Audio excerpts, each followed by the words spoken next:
Sebetulnya di Indonesia itu kita kenal dengan Coral Triangle atau segitiga karang dunia ya. Kalau kita lihat, ini pusat keragaman hayati paling kaya marine untuk dunia. Kebetulan Wakatobi ini sebuah kawasan 1.400.000 hektar luasnya, kabupaten baru dengan umur kurang lebih 10 tahun hari ini, dengan potensi kawasan yang sangat luar biasa. Potensi kawasan yang dimaksud adalah potensi kawasan yang berkaitan dengan keragaman hayati bawah laut. Jadi keragaman hayatinya itu tidak bisa dibandingkan dengan kawasan manapun di dunia ini. Kenapa saya katakan Wakatobi? Karena ini hasil penelitian dari Operation Wallace, sebuah lembaga penelitian yang berbasis di Inggris, mengatakan bahwa Wakatobi itu adalah pusat segitiga karang dunia dengan tingkat keragaman hayati yang cukup tinggi. Kita temukan 942 jenis ikan, ya. Kemudian kalau kita bicara terumbu karang, kita temukan 750 jenis hard and soft coral di Wakatobi, dari 850 jenis terumbu karang yang telah diidentifikasi oleh ilmuwan. Saya mencoba melihat bahwa ini potensi ini tidak bisa dijual cuma lokal saja, tetapi harus dijual menjadi kepentingan internasional kaitannya dengan ekoturisme. Kita bicara ekoturisme, maka kita bicara bagaimana kelestarian lingkungan di satu aspek, tapi juga bagaimana kelestarian budaya ini menjadi daya tarik para wisata internasional, dan ternyata terbukti betul. Begitu kita promosikan Wakatobi sekarang, terjadi lompatan kunjungan yang sangat istimewa. Sekarang tahun 2013, data kemarin, terjadi lompatan kenaikan jumlah kunjungan itu menjadi 13.000, hampir 600%. Kendala yang utama adalah infrastruktur. GNP kita, Gross National Product kita 80% kawasan barat, 20% pada kawasan timur. Apa artinya? Kalau saya mengharapkan kebijakan nasional untuk bangun bandara, tidak pernah ada. Itu pun juga saya bangun bandara pada saat itu nggak mulus.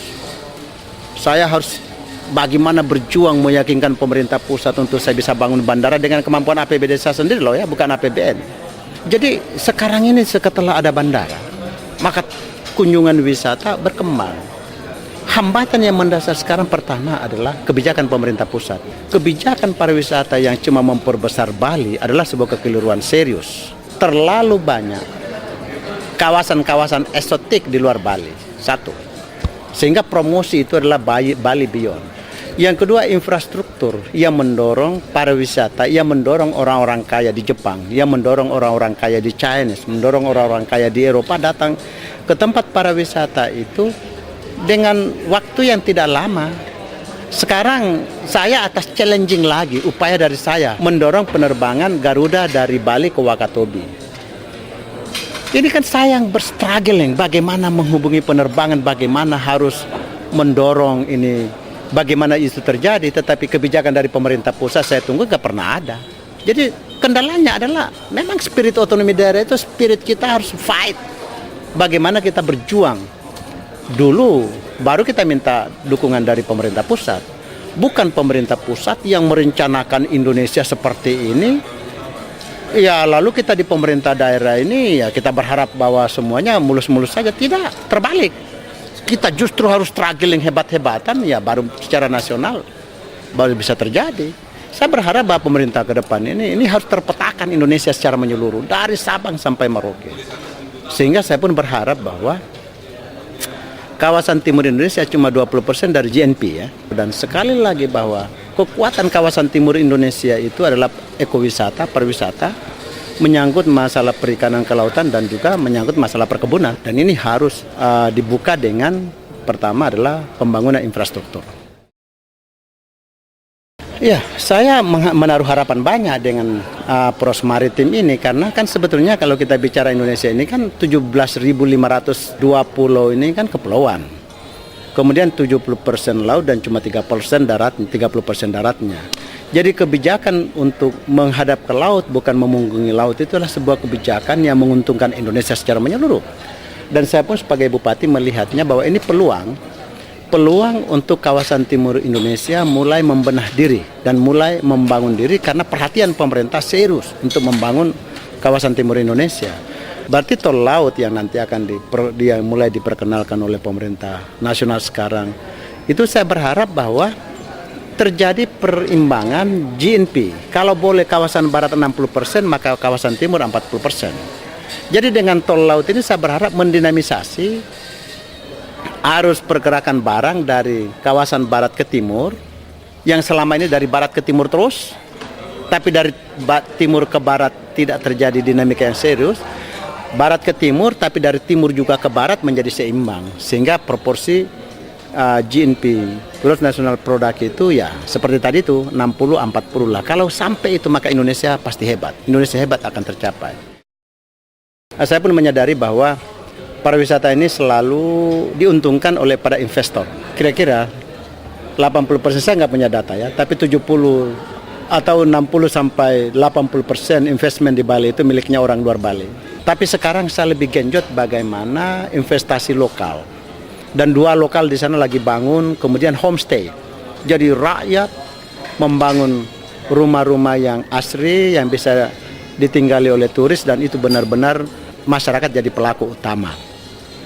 Yang kedua, bahwa industri pariwisata pendukungnya menyangkut masalah kerajinan dan lain sebagainya itu, tenun dan lain sebagainya itu kan masif pada masyarakat lokal. Sekarang ini kita galakkan, dan kesulitan saya sekarang hadapi sekarang dengan majunya pariwisata, maka yang menjadi masalah sekarang bukan lagi bagaimana memasarkan produk, tetapi bahan baku yang kesulitan saya sekarang, dan tidak mampu memenuhi kepentingan pasar. Satu. Yang terakhir, bahwa dengan pengembangan perikanan di sana ya, maka lalu ikan menjadi punya nilai, dan yang menangkap ikan itu kan pasti adalah nelayan dan masyarakat kecil. Jadi kesimpulannya bahwa saya di Wakatobi, kebijakan saya adalah melindungi masyarakat lokal, dan pelaku utama pariwisata adalah masyarakat lokal. Kalau toh ada investor asing yang datang, maka jangan menjual tanah, tapi tanah menjadi share. Jadi rata-rata pemilik tanah dinilai dengan share 15% sampai 20%, sedangkan investment bermain pada 85 sampai 80%. Artinya apa? Masyarakat lokal tetap masih mempunyai peluang untuk mengambil kebijakan dalam menentukan arah pembangunan pariwisata, bukan orang lain yang justru menyetir. Ini menjadi kebijakan penting saya yang menjadi perhatian serius dari pemerintah daerah, karena saya belajar dari pengembangan pariwisata di Bali sebagai ikon kita, di mana orang lain justru yang lebih banyak menyetir. Nah itu.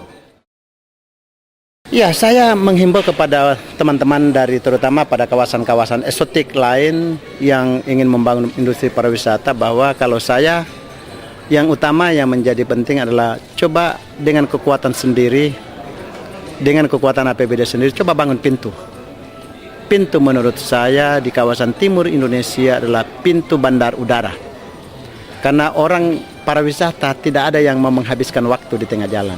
Mereka harus dengan kecepatan, hanya hitungan jam sudah sampai di tempat, spending lebih lama, atau katakanlah mereka tinggal lebih lama di tempat dan pulang juga dalam keadaan aman. Satu cara saja, biar jalanan belum terlalu bagus, infrastruktur jembatan belum terlalu bagus. Kalau Anda mau mengembangkan pariwisata, maka buka bandara, tidak ada alasan lain. Dengan adanya bandara, maka pasti mudah kita pasarkan. Tapi kalau tidak ada bandara, waduh, setengah mati. Karena terutama turis Jepang itu pendek. Turis Eropa juga kalau mau datang mencapai kawasan berhari-hari, saya kira tidak ada yang mau datang. Jadi sekali lagi, kalau Anda mau membuka pariwisata, maka pertama buka pintu dengan bandara. Yang kedua, himbauan saya, betul-betul jagalah kawasan itu dari sampah plastik. Itu yang menyangkut masalah eksistensi, menyangkut masalah kepribadian. Kalau sampah plastik tertimbun, maka mereka juga akan meninggalkan kita. Yang ketiga, tolong lestarikan budaya setempat. Karena budaya setempat itu menjadi sangat unik, keunikan yang tidak dimiliki oleh negara-negara seperti di Eropa, di Asia lain. Hanya kita yang memiliki. Lestarikan dan tonjolkan itu menjadi kebanggaan anak muda terutama, kebanggaan masyarakat lokal, dan keunikan budaya itu menjadi sesuatu yang bisa memberikan tentang jati diri daerah itu. Yang terakhir, saran saya kepada kawan-kawan yang ingin membuka pariwisata, maka jagalah lingkungan. Hijaunya pohon, kemudian seimbangkan burung-burung, terumbu karangnya kalau masih lestarikan. Karena barang-barang ini adalah menjangkut rencana jangka panjang. Dan kalau ini semua menjadi berkurang bahkan tidak ada, maka saya kira tidak ada lagi pariwisata di tempat itu. Orang akan tinggalkan mencari tempat-tempat yang lebih eksotik daripada itu. Saya kira itu.